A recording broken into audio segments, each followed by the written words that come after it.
So,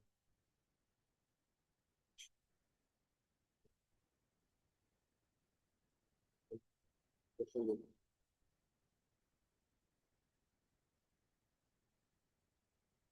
how to say question and for good reason. This is you can check.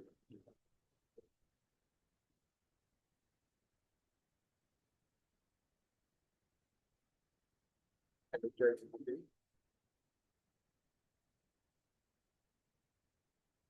Hey there.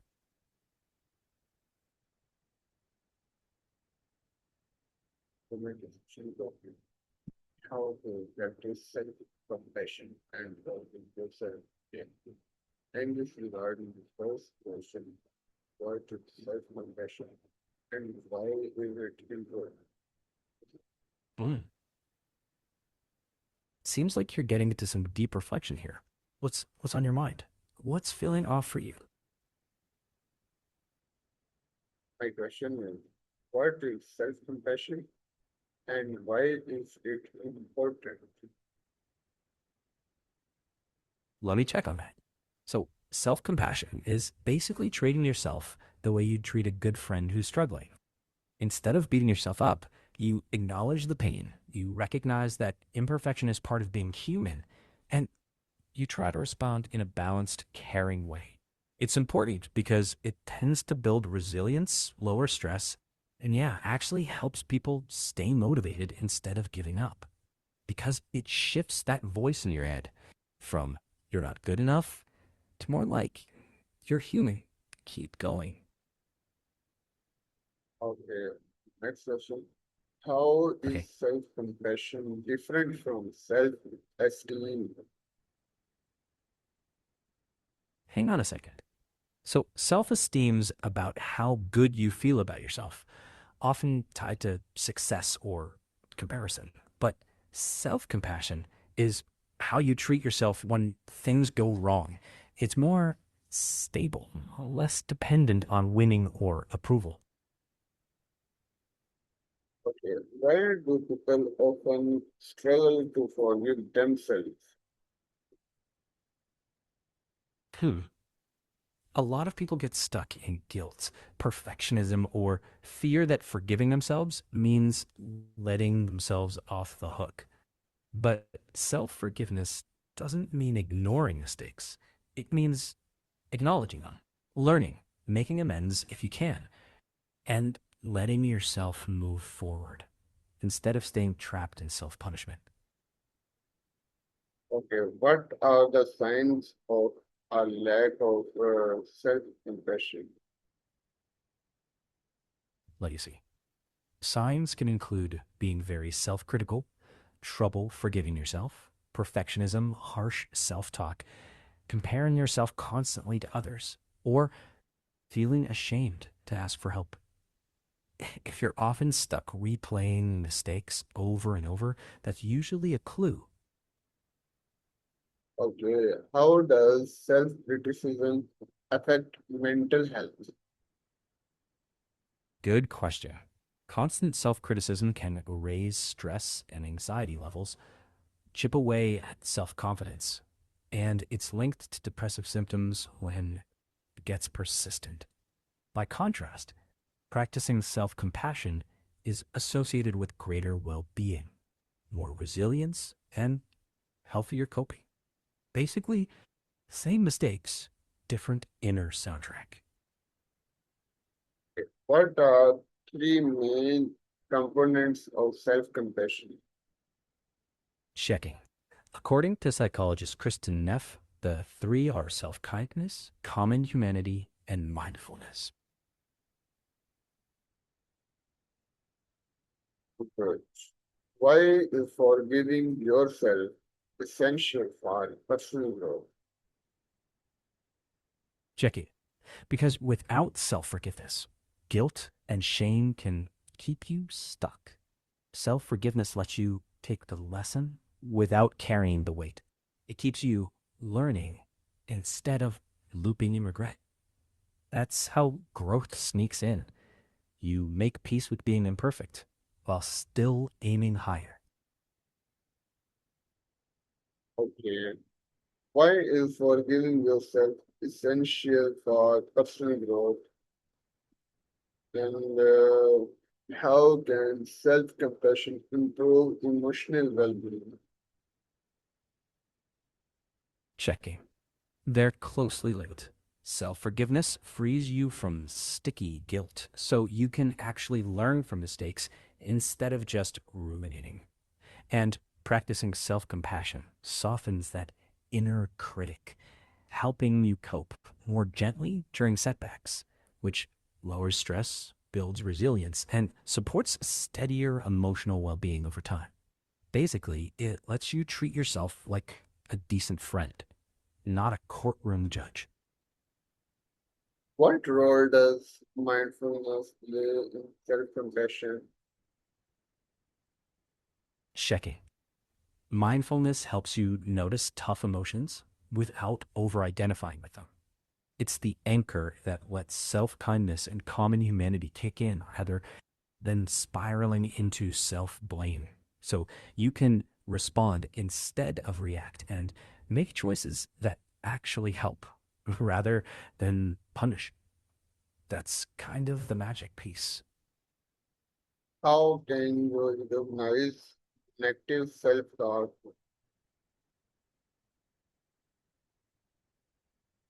Checking.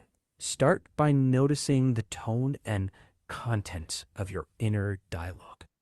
Are you using all or nothing words like always or never, harsh labels like failure, or mind reading, worst case predictions? Ask, would I say this to a friend? If not, that's a flag. Replace it with something more balanced, not sugary positive, just there. Over time, that shift loosens the habit of self criticism. Why do people blame themselves for past mistakes? Checking. Our minds try to make sense of what went wrong, but that can morph into constant self blame instead of healthy responsibility. Things like guilt, shame, hindsight bias, or fear of judgment can fuel that loop. The key is noticing it, then shifting from blame to learning. What can I do differently now? That move from rumination to responsibility is how growth happens. How can we replace self-criticism with self-kindness? Checking. Start by catching the critic voice. Then ask, would I say this to a friend? Swap it for a fair, kind version. Like, I made a mistake and I can learn from it. Practice noticing without spiraling. Over time, that gentle tone becomes more natural, like training a muscle, just kinder. What are healthy ways to respond to failure? Checking. Try these. Feel your emotions without drowning in them. Treat yourself with self compassion. Ask what you can learn. Take responsibility without self blame. Then focus on the next step, not the misstep. Failure becomes a data point, not a definition. That's resilience in action. How can journaling help you forgive yourself? Checking. Journaling gives your thoughts somewhere to go. Write honestly about what happened and what you felt.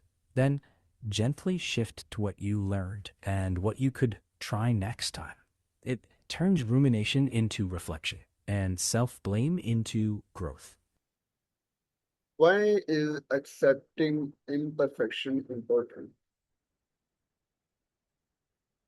Checking. Because it's realistic. Nobody's perfect. Accepting that fact lowers self criticism, builds resilience, and keeps you growing instead of getting stuck. It's the quiet acceptance that makes progress sustainable. How can comparing yourself to others harm self-compassion. Checking. Comparing can fuel self criticism, envy, and perfectionism. You start measuring your worth against someone else's highlight reel, which makes self compassion harder. The trick is to compare yourself to your past self, not other people, and focus on progress, not ranking. That keeps the door open for kindness towards yourself. What are common myths about self-forgiveness? Checking. One myth is that self forgiveness means excusing mistakes. It doesn't. It's about responsibility without endless guilt. Another myth is that it means forgetting. Nope. You can forgive and still remember and learn. And it's not weakness. It actually takes courage. Most people also think it's instant, but it's more like a practice. You warm up to yourself over time, not in one leap. Can forgiving yourself make you a stronger person? Checking. Yes. When paired with honesty, self forgiveness can build resilience, emotional balance, and the confidence to try again. It turns mistakes into lessons, not life sentences. Strength with self kindness. Okay. How does self-compassion reduce stress and anxiety? Checking. By easing harsh self criticism and building more balanced thinking, it calms the emotional alarm system, boosts resilience, and encourages constructive coping instead of spiraling. Basically, you suffer less. Why is it important to acknowledge your emotions? Checking. Because it helps you understand what's going on instead of being blindsided or driven by them. Noticing feelings gives you a choice to respond wisely rather than suppress or explode. It's a foundation for self compassion and clear thinking. Uh, how can practicing gratitude support self-compassion? Checking. It shifts focus from what's wrong to what's still good. Gratitude helps balance perspective, making it easier to treat yourself kindly and notice strengths instead of only mistakes. They work beautifully together. Gratitude for what's going well, self compassion for what's hard. That combo softens stress and builds resilience. What daily habits encourage self-kindness? Checking. Try a quick self check in each day.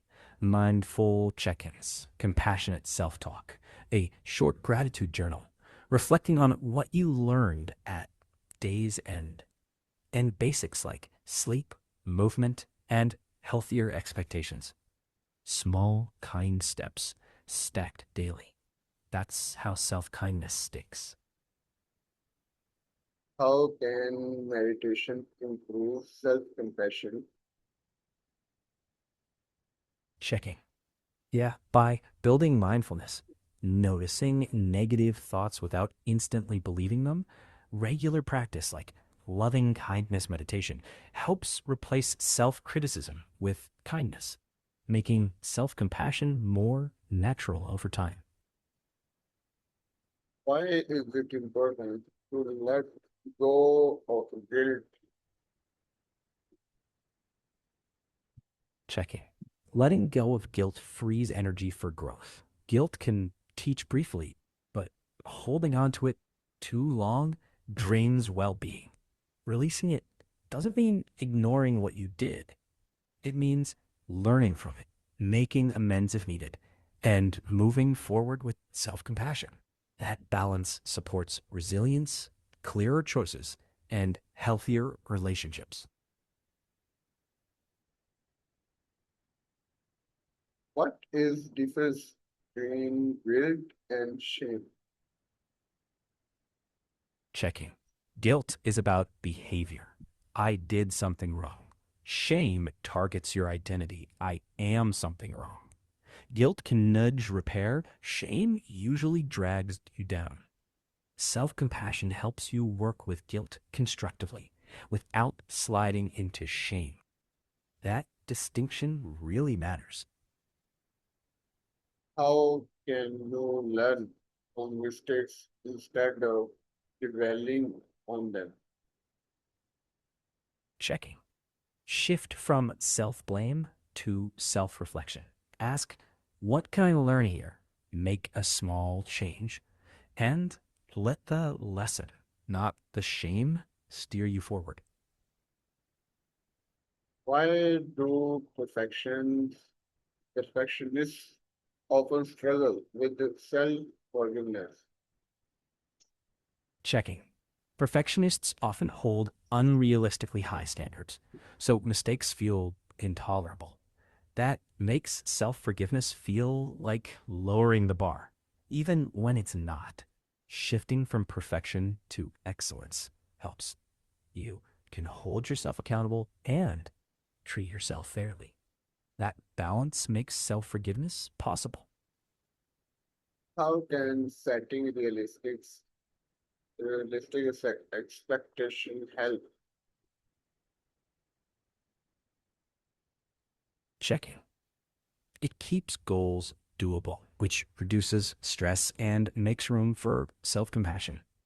You stay motivated because progress actually feels possible. Instead of harshly judging slips, you treat them as information, not a verdict. That's where self compassion lives day to day. What role do positive affirmations play in self-compassion? Checking. They help when realistic, not forced. Positive affirmations can nudge self talk toward kindness and resilience, but they work best when they sound genuine. Think, I'm learning and growing, not I'm perfect. They can support self compassion by reinforcing balanced, kind perspectives. But they need to feel true to you. Okay. How can you forgive yourself after hurting someone? Checking. It's a process. First, acknowledge what happened without excuses.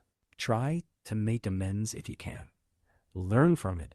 Then practice self compassion. Forgiveness doesn't mean forgetting, it means growing from it. Why it why is apologizing to others sometimes part of self-forgiveness? Checking. I think you mean, why is apologizing to others sometimes part of self forgiveness? Because making amends shows responsibility. It helps repair trust and clears that extra guilt that lingers when nothing's done. It's less, please forgive me, and more, I'm accountable and I'm working to do better. Whether the other person forgives you or not, self forgiveness means doing your part and then letting yourself move forward. How can self-compassion improve relationships? Checking. When you're kinder to yourself, you're usually less critical with others. Self compassion supports empathy, healthier communication, and less defensiveness. So conflicts get handled more constructively. People tend to trust that steadiness. It becomes easier to offer kindness outward when you practice it inward first. What are the emotional benefits of forgiving yourself? Checking. Lighter stress, less guilt, and shame more self compassion, stronger resilience, and a steadier sense of peace. You're more open with others and less weighed down inside. It's relief with purpose. And how does self-compassion build resilience? Checking. It helps you bounce back from setbacks by reducing harsh self criticism, keeping perspective, and encouraging a growth mindset instead of giving up. You treat hard moments as learning opportunities, not proof that you're failing. That steady, kinder stance makes it easier to get back up and try again. That's resilience in action. Can self-compassion increase confidence?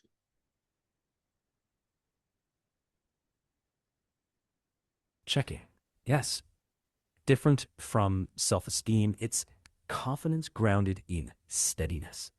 You're less afraid of mistakes, so you're more willing to try, fail, learn, and try again. That steadiness becomes its own quiet confidence.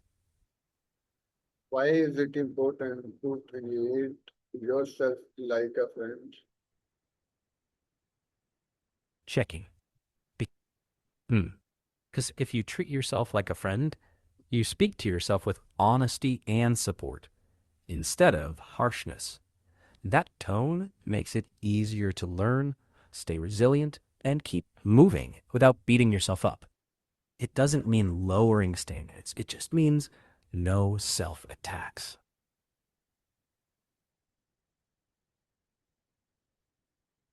Okay, ये था आज का हमारा discussion जैसे ChatGPT में था कि या हो सकता होगा शुगर ब्लेंडिंग एंड तो